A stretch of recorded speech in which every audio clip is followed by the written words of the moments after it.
আমরা বিভিন্ন ছোট ছোট রাজনীতিবিদদেরও দেখতে পাচ্ছি বিশাল বিশাল গাড়ি হাঁকাচ্ছেন তারা, কারা তাদের পিছনে বিনিয়োগ করছে। নির্বাচনের পরে সবাই এক্সপেক্ট করে একটা নতুন যাত্রা শুরু হবে, তা আমরা সেই নতুন যাত্রার জন্য বিদ্যমান পরিস্থিতিতে কতটুকু প্রস্তুত? একটি ভালো নির্বাচনই এখন খালি প্রত্যাশা করছি। আগামী সংসদে বিরোধী দলগুলো যেন তার কার্যকর রোলটি প্লে করে। বিরোধী দল যত শক্তিশালী হবে সরকারকে আপনি তত অ্যাকাউন্টেবল করতে পারবেন।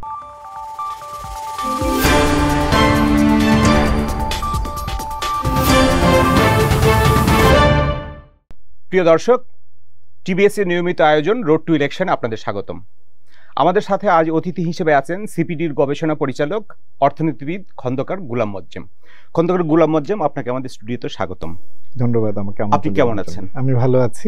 বিগত 3টা নির্বাচন, আসলে নির্বাচন সংজ্ঞায় নির্বাচন ছিল না, গ্রহণযোগ্যতা পায়নি, একতরফা হয়েছে, একদলীয় হয়েছে, কখনো বলা হয়ে থাকে রাতে ভোট হয়েছে। 2026 সালের নির্বাচন নিয়ে মানুষের ভিতরে কিন্তু ইতিমধ্যে বিশাল প্রত্যাশা জন্ম হয়েছে। তো এই নির্বাচনের পরে সবাই এক্সপেক্ট করে একটা নতুন যাত্রা শুরু হবে, তা আমরা সেই নতুন যাত্রার জন্য বিদ্যমান পরিস্থিতিতে কতটুকু প্রস্তুত? রাজনৈতিক পরিস্থিতি কেমন দেখছেন এবং অর্থনৈতিক পরিস্থিতি? আমি আসলে খুবই স্বল্প প্রত্যাশী একজন মানুষ। তো আমার জায়গা থেকে যদি আমি বলি, আমি একটি ভালো নির্বাচনই এখন খালি প্রত্যাশা করছি। অন্তত অংশগ্রহণমূলক এবং সেখানে যাতে এক ধরনের প্রতিদ্বন্দ্বিতামূলক ইলেকশনটি হয়, এটি আসলে এই মুহূর্তে চাওয়া। এবং সেখানে যাতে সরকারের দিক থেকে যাতে কোনো ধরনের কোনো ইনফ্লুয়েন্স যাতে সেখানে না কেউ করতে পারে সেটা নিশ্চিত করা, এবং কোনো ধরনের বড় রকমের ইলেকশন কেন্দ্রিক নৈরাজ্য যাতে না হয় সেটা দেখা, সরকারের প্রশাসন যাতে থাকে, নিরপেক্ষ থাকে সেটা নিশ্চিত করা। কেন ইতিমধ্যে প্রশাসনে বিভিন্ন রকমের কথাবার্তা চলছে, বিভিন্ন বাহিনী নিয়ে কথাবার্তা চলছে। সেই জায়গাগুলোকে যতটুকু সম্ভব নিরপেক্ষ রেখে যতটুকু সম্ভব একটা সুষ্ঠু নির্বাচনের মাধ্যমে নতুন রাজনৈতিক উত্তরণ চাওয়াটি এই মুহূর্তে আমার জন্য ন্যূনতম।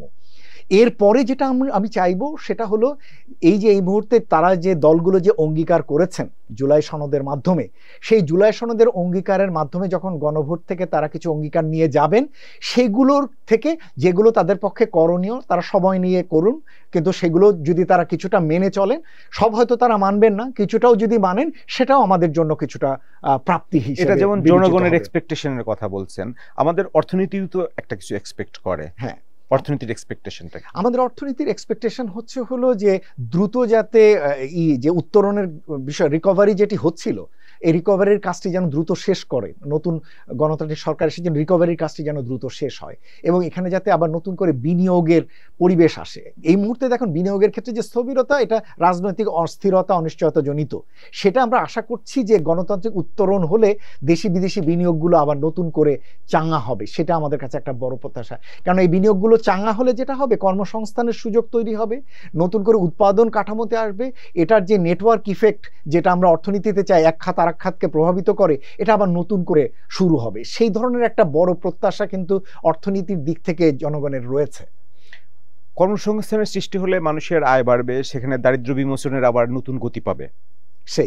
সুতরাং সেই জায়গাটা অনেকটা বলতে পারেন যে ন্যাচারাল কোর্সেই সেই জিনিসটা হওয়ার কথা, এটা আরোপিত ভাবে না। যে দেখুন আমাদের এই মুহূর্তে একটা বড় চ্যালেঞ্জ, যেটা বিগত সময়কালে এই জায়গাটি বরঞ্চ আপনি 15 বছর, আমি এখন যে কথাটি বলবো সেটা গত 15 বছর এক্সক্লুসিভ একটা কথা বলি, সেটা হলো এই গত 15 বছরের ভিতরে যে কাজটি আগের সরকার করেনি ঠিক মতো, সেটি হচ্ছে সংস্কারের কাজটি করেনি, অর্থনৈতিক সংস্কারের কোনো উদ্যোগ নেয়নি। এবং অর্থনৈতিক সংস্কারের উদ্যোগগুলো না নেওয়ার ফলে যেটা হয়েছে, এই যে আপনি এখন অর্থনীতিতে যত ধরনের সমস্যা দেখতে পাচ্ছেন, সেটি অর্থাৎ সংস্কারের উদ্যোগের মেইন থিমটি ছিল যে আপনি ইফিসিয়েন্সি লেড একটা ইকোনমিক গ্রোথে যাবেন। ইফিসিয়েন্সি লেড মানে হচ্ছে আপনি দক্ষতামূলক একটা উন্নয়ন কাঠামোতে ঢুকবেন। এর আগে অর্থনীতি ছিল অ্যাভেইলেবিলিটি ভিত্তিক উন্নয়ন, যে সকলের কাছে পৌঁছেছে কিনা সার্ভিস সেটি, কিন্তু সেই জায়গা থেকে পরের যে ধাপটি ছিল সেকেন্ড জেনারেশন রিফর্ম যেটা বলা হয়, সেটা হচ্ছে দক্ষতামূলক উন্নয়ন কাঠামোতে আপনি ঢুকবেন। সেই কাজটি একেবারেই হয়নি, এবং আমাদের প্রত্যাশা থাকবে সেই সেকেন্ড জেনারেশন রিফর্মের কাজটি যাতে জরুরি ভিত্তিতে যাতে এই নতুন যে সরকার আসবেন তারা যেন করেন। আমার এক্ষেত্রে আমাদের প্রত্যাশা যেন, আমার কাছে আসলে এই মুহূর্তে বড় প্রত্যাশা থাকবে আসলে বিরোধী দলের দিকে সরকারি দলের চেয়ে। আমরা দেখেছি যে এই বিগত সময়কালগুলোতে যে সরকারি এসছে দুর্বল একটা বিরোধী দল দেখেছি, ফলে অথবা সরকারে শক্তিশালী বিরোধী দল থাকলেও সে বছরের পর বছর আসলে সংসদে অনুপস্থিত থেকেছে, আমি যদি আগের ইতিহাস বলি। ফলে কখনোই বিরোধী দলকে এটাকে কার্যকরীভাবে আমি রোল প্লে করতে দেখিনি। আমার এটা একটা বড় প্রত্যাশা থাকবে আগামী সংসদে বিরোধী দলগুলো যেন তার কার্যকর রোলটি প্লে করে, কেননা সরকারের দিকে যেন চেয়ে না থাকে এবং সরকারের তুষ্টির জন্য যেন না বসে থাকে।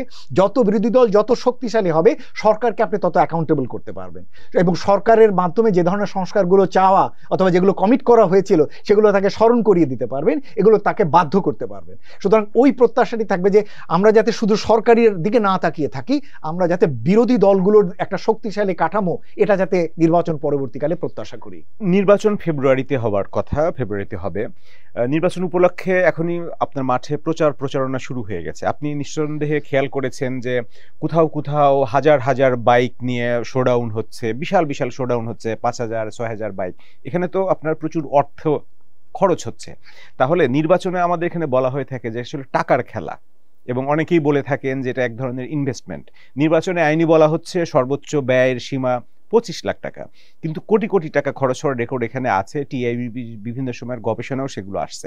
তো এখন যদি এই টাকার খেলা আপনার চেক দেওয়া না যায়, তাহলে পরবর্তীতে যেই ক্ষমতায় আসুক, আপনি যে সংস্কারের কথা বলছেন, স্বচ্ছতার কথা বলছেন, জবাবদিহিতার কথা বলছেন, দুর্নীতি দমনের কথা বলছেন, এইটার একটা ইম্প্যাক্ট, নেগেটিভ ইম্প্যাক্ট পড়বে কিনা এখন টাকার খেলা যদি আমি বন্ধ করতে না পারি? হ্যাঁ হ্যাঁ, এটা তো পড়বে এবং সেটার কিছুটা দায় দায়িত্ব এই সরকারকেও নিতে হবে। এই যে আপনি অর্থকে বন্ধ করতে পারছেন না, অর্থের ব্যবহার বন্ধ করতে পারছেন না, সেটা বন্ধ করার কি কোনো কাঠামো সৃষ্টি করা যেত না?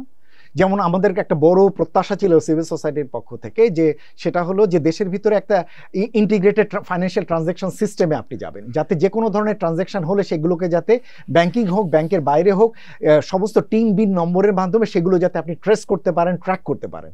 অন্তত ন্যূনতম মাত্রায় যদি এটি করতে পারতেন, তাহলেও কার কাছ থেকে কোথায় অর্থ যাচ্ছে, যেমন এই যে আপনি শোডাউনের কথা বলছেন, কে অর্থ বিনিয়োগ করছে তার পিছনে, অথবা এখন আমরা বিভিন্ন ছোট ছোট রাজনীতিবিদদেরও দেখতে পাচ্ছি বিশাল বিশাল গাড়ি হাঁকাচ্ছেন তারা, কারা তাদের পিছনে বিনিয়োগ করছে। এটা তো এক ধরনের বিনিয়োগ, সেটার সেই খোঁজটা তো আসলে রাখা দরকার। আমি বলছি যে বিনিয়োগ করা যাবে না তা না, বিনিয়োগ আপনি করতে পারেন, কিন্তু যেমন আমেরিকান সিস্টেমে আপনি জানেন যে সেখানে যে কেউ বিনিয়োগ করতে চাইলে তাকে তার ট্যাক্স ফাইলে সেটা দেখাতে হয় এবং তাদের ওয়েবসাইটে গিয়ে আপনি জানতে পারবেন কে কোন পার্টিকে কত টাকা দিয়েছে। এটাকে কেউ খারাপ বলছে না, কিন্তু এই অ্যাকাউন্টেবিলিটিটুকু তো আসলে থাকতে হবে। সুতরাং সেটা যদি করার জন্য এই সরকারের দায়িত্ব ছিল ওরকম এক ধরনের ট্রান্সপারেন্ট রাজনৈতিক একটা ইলেকশন কাঠামোতে যাওয়া।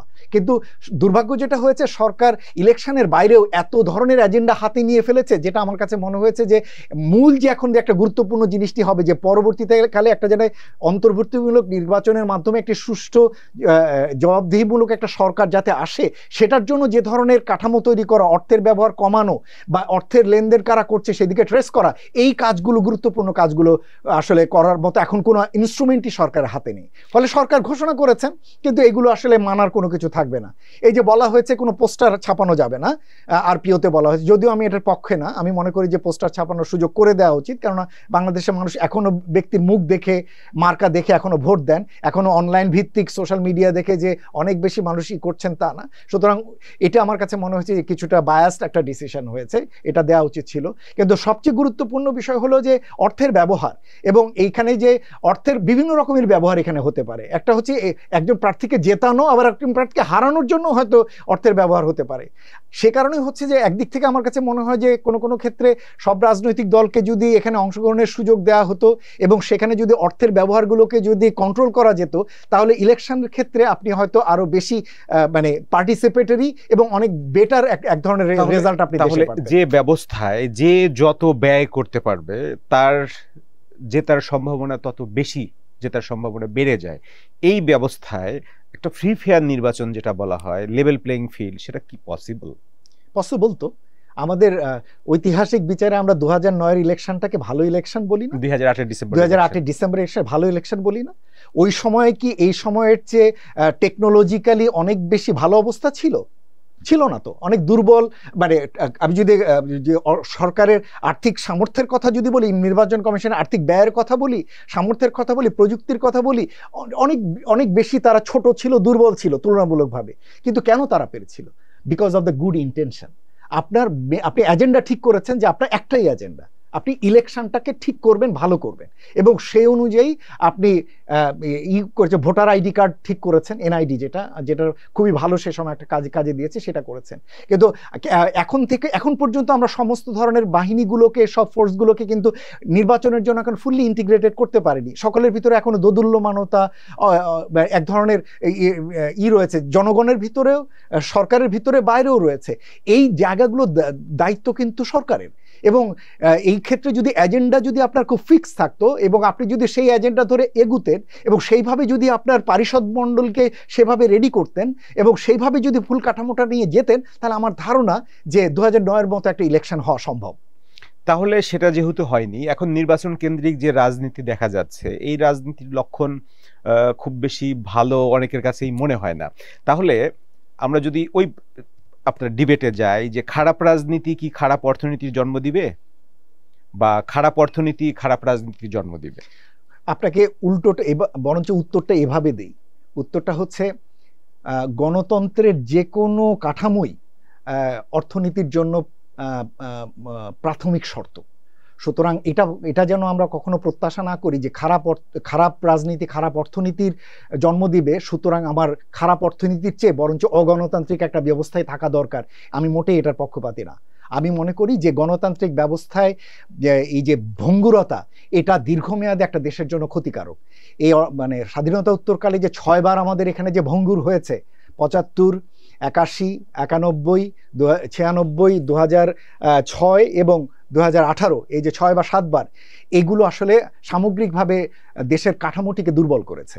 বরঞ্চ এটা যদি স্মুদার একটা সিস্টেমে আমরা থাকতে পারতাম, তাহলে হয়তো দুর্বল থাকতো, কিন্তু একটা পর্যায়ে গিয়ে ধীরে ধীরে ধীরে ধীরে গণতান্ত্রিক চর্চাগুলো আরো উন্নত হতো। প্রতিবারই আমরা এক্সপেরিমেন্ট করে একবার এইদিকে একবার ওইদিকে করতে গিয়ে যেটা হয়েছে যে দেশের গণতান্ত্রিক ভিত্তি, এবং মোস্ট ইম্পর্টেন্ট যেটা আপনাকে আমি বলি, যে বেসটি আমি আপনাকে বলছি, কালচারাল যে বেস, পলিটিক্যাল যে বেস, সোশ্যাল যে বেস, এই জায়গাগুলোতে আমরা আসলে কোনো ধরনের বড় উন্নতি করতে পারিনি। যেমন আপনি ভিত্তির কথা বলছিলেন, গণতন্ত্রে নির্বাচন অন্যতম একটা ভিত্তি। একটা গ্রহণযোগ্য নির্বাচন হলে এর পরবর্তী প্রক্রিয়াগুলো আরো স্মুথ ভালো হতে পারে, এবং যদি নিয়মিত গ্রহণযোগ্য নির্বাচন হয়।